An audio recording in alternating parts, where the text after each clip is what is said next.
At about 11:50 a.m., we responded to Yonkers Middle High School on a report of a foul odor from the cafeteria area of the school. The cafeteria at the time was occupied by a number of students, and several of the students suffered what we are describing as minor respiratory complaints, irritated eyes, and nausea. We are currently working with the fire department, EMS, and emergency responders. From the police perspective, we're reviewing video, interviewing individuals, and working with the fire department on air samples to try to determine what exactly occurred. There are no serious medical conditions that we are aware of at this time, and I'm going to turn it over to Chief Fitzpatrick to talk a little bit about the medical response and the children that are suffering from some of these symptoms. Chief? Thank you, Commissioner. At this time, I just spoke to our fire department paramedic in the triage area located on the other side of the school. And at this point, there's been 152 patients that have either been transported or en route to local hospitals. 5 local hospitals: Lawrence, St. John's, St. Joseph's, Dobbs Ferry, White Plains, and I believe that's the five hospitals that I know of as of now. I believe there's 3 adults and the rest are students. So that last number was 152. That number has grown significantly over the last hour. And as the Commissioner said, they were experiencing chest and respiratory discomfort and some mild nausea and maybe some eye irritation as well. We have checked the building on a primary check. We're now in there doing a secondary check with our air monitoring. We have not come up with anything decisive yet as to what was the cause of this problem here at the middle school. 5 firefighters were also transported. They were on the initial alarm, and they are also experiencing the same signs and symptoms. As I said, the air monitoring now, we're in a secondary phase. Before we let anybody back in, we're going to go in and make sure that it's safe to go back in, and we're in our full SCBA and turnout gear to protect our members as well at this time. Mayor?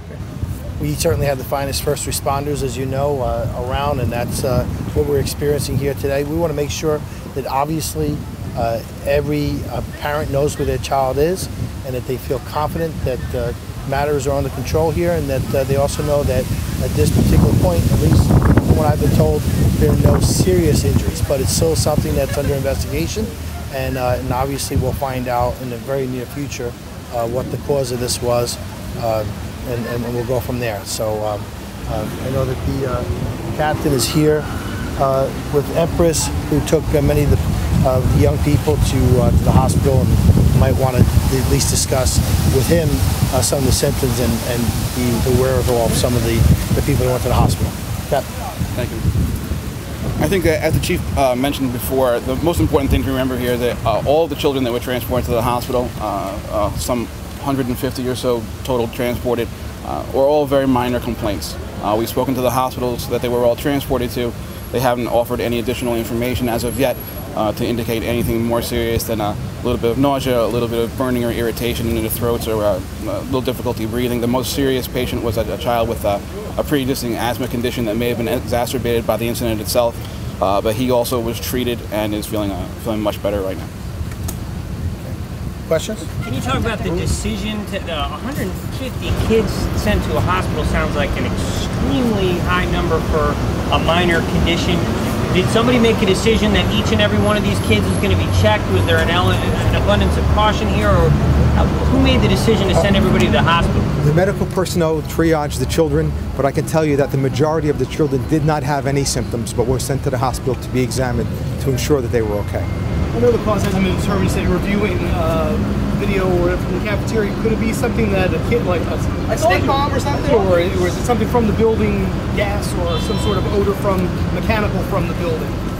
We don't know at this point in time. We are reviewing video. We're conducting interviews, and we're trying to determine exactly what happened. We don't think it was from the building itself, but we're not 100% sure at this point in time. So does that mean you think someone set something off, or is there a possibility that you're looking at a prank here or something that went wrong? We're not discounting anything at this point in time. I can tell you that if it's determined to be a prank, someone will be held accountable for it.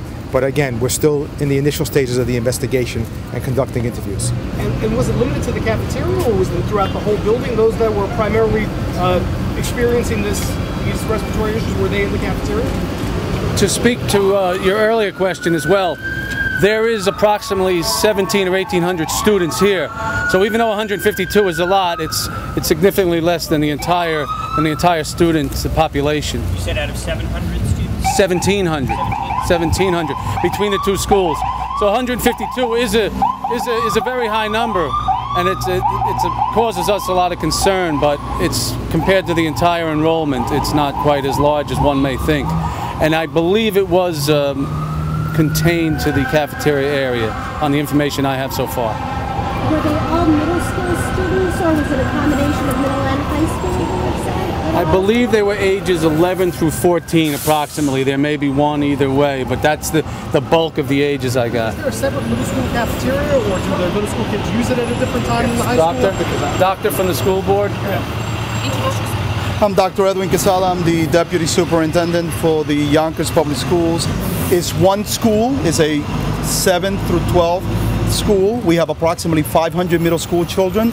We have about 1,150 high school children, but it's one school, one cafeteria. We received a phone call from the school principal at around 12 noon. We immediately dispatched our Director of Safety and Security. When the situation was not resolved immediately, the entire team from Central Office reported to the scene. We wanted to support our parents, we wanted to support the administration, our students and our teachers in the school. Right now all of the students are in the gymnasium. They are being taken care. We provided water for them, we provided juice for them. They have been supervised all throughout this unfortunate situation. The parents, please feel assured that your children are safe. If you need information, you may call the office of our Superintendent of Schools, Dr. Michael Yazzurlo, 376-8100, or you can call my office, 914-376-8011. And any student that was taken to a medical facility, you may call our offices and we will provide the information as to where your child is. Did you go into the cafeteria yourself? Did you smell it? Can you describe it for us? I have not been allowed to go into the cafeteria yet, but when I spoke to one of our staff members, the indication is that it was an odorless situation. So the symptoms were what resulted in us having to evacuate the building. So it wasn't like this something stinks, foul odor, it was just that people started to get overcome, or how was it described to you? That's the early information that I received. It's exactly the way you described it. There are students that are experiencing some symptoms. They claim that it's something in the air, and they requested that we evacuate the building. Who first noticed something was wrong? It was the individuals who supervised the cafeteria. Teachers or other staff? Teachers, safety officers, and other school personnel. And then the word was that some of the firefighters experienced this as well when they entered? Some of the same kind of irritations? That's correct. They have some of the same signs and symptoms, so they were transported subsequently to the local hospital as well. Will school be open tomorrow? Doctor? As long as it's an all clear, yes. We're waiting for that to happen. I'm Dr. Michael Yazzurlo, the Superintendent of Schools, and we have to wait to get the all clear. If we get the all clear, we're open. Has there been anything like this, even on a much smaller scale, at this school in recent months or years here, sir? Not that I recall. Sometimes the principal might report a smell of gas, and all it was a car or a truck idling out in front of the building. But I'm not aware that there were any of this magnitude or even lesser magnitude. And I do want to respond to one thing, the question you asked about the 152 kids. We, as a district, we will always err on the side of safety to make sure kids are safe. And when kids began to show physical distress, we made sure they were taken to the hospital. We weren't going to be making medical decisions about their safety. You said some kids who were sent to the hospital weren't actually showing signs, it's just kind of a precaution. Just precaution to make sure. I am so self-assured now of the kind of response we have from our fire department and our police department. These men and women are just fantastic. They come and they really care about the children of this city, and watching them in action up there makes me feel good that God forbid something should happen that's serious, that they're going to be there.